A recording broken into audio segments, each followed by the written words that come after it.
രണ്ടക്കം കടക്കാൻ തന്നെയാണ് ഞങ്ങൾ പരിശ്രമിക്കുന്നത്. അതിനനുസരിച്ചുള്ള പിന്തുണയാണ് ഞങ്ങൾക്ക് ലഭിച്ചുകൊണ്ടിരിക്കുന്നത്.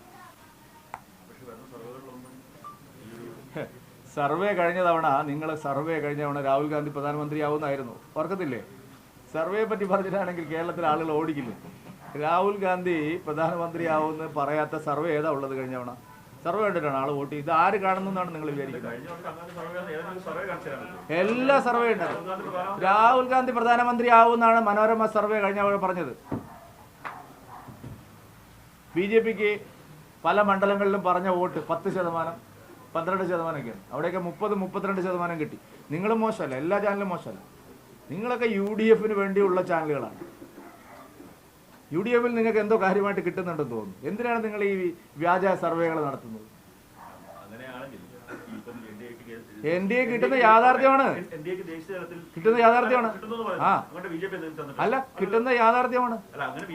അല്ലെന്ന്, അത് യാഥാർത്ഥ്യത്തിലുള്ള സർവേ ആണ്. 400 സീറ്റ് പിടിക്കോ 300? അല്ലല്ല, BJPക്ക് അനുകൂലമാവാത്തതിനല്ല ഞാൻ പറഞ്ഞത്. വസ്തുതകളില്ലാത്ത പ്രചരണമാണ് നിങ്ങൾ നടത്തുന്നത്.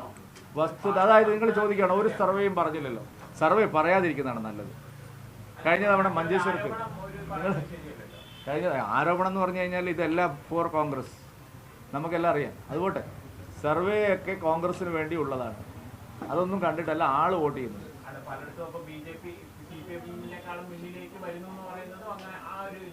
ഇതെല്ലാം ജനവികാരം അളക്കാൻ നിങ്ങൾ 3000-4000 ആളോട് ചോദിച്ചിട്ടൊന്നും കാര്യമില്ല. അല്ല, അത് നിങ്ങൾ നടത്തിക്കോളൂ നിങ്ങളുടെ കച്ചവടത്തിന്. അതാണ് യഥാർത്ഥ വിധിയെന്ന് നിങ്ങൾ പ്രഖ്യാപിക്കരുത് ദയവായിട്ട്. അത് 6-ാം തീയതി പ്രഖ്യാപിക്കാം.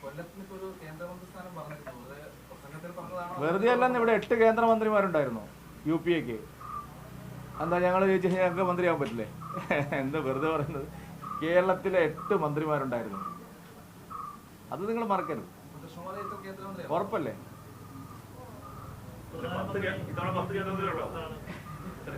അല്ല, ഞങ്ങൾക്ക് കൊടുക്കാമല്ലോ.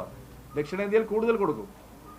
ഞാൻ ചോദിക്കട്ടെ, ഒന്നും ജയിക്കാതെ 2 മന്ത്രിമാർ തന്നില്ലേ? നിങ്ങൾ എന്താണ് നന്ദിപൂർവ്വം സ്മരിക്കേണ്ട കാര്യങ്ങൾ അങ്ങനെ തന്നെ പറയണ്ടേ? ഒന്നും ജയിക്കാതെ 2 കേന്ദ്രമന്ത്രിമാരെ തന്നില്ലേ? അപ്പോൾ ജയിച്ചാൽ എല്ലാവരും കേന്ദ്രമന്ത്രിയാവും എന്ന് പറഞ്ഞതിന് എന്താണ് അത് വാസ്തവം? എന്താ ചോദിച്ചല്ലോ അദ്ദേഹം? അല്ല, അങ്ങനെയല്ല. ഞാൻ പറഞ്ഞതിനെല്ലാം അതിൻ്റെതായിട്ടുള്ള യുക്തികളുണ്ട്. വെറുതെ നമ്മൾ തർക്കിക്കണ്ട അതിൻ്റെ പേരിൽ. വന്ന ദിവസം തന്നെ പറഞ്ഞത് ഇവിടെ പ്രധാനമന്ത്രി പ്രചാരണത്തിൽ എത്തുമെന്നായിരുന്നു. കൊല്ലത്തേക്ക് അല്ല, അതിന് പ്രചാരണം കഴിഞ്ഞില്ലല്ലോ. അല്ല, നിങ്ങൾ എന്തിനാണ് ഇങ്ങനെ ഈ ആവശ്യമില്ലാത്ത ചോദ്യങ്ങൾ ചോദിക്കുന്നത്? അല്ല, പ്രതിരോധ മന്ത്രി വരുന്നു അടുത്ത ദിവസം. എനിക്കറിയാം ആ ക്യാപ്സ്യൂൾ എവിടെ നിന്നാണ് വരുന്നതെന്ന്. നിങ്ങൾ എല്ലാവരും അത് ചോദിക്കുമെന്ന് എനിക്കറിയാം. ഒരു കാര്യം ഞാൻ പറയാം, മോദിയുടെ ഗ്യാരണ്ടിയാണ് ഇവിടെ ചർച്ച ചെയ്യുന്നത്.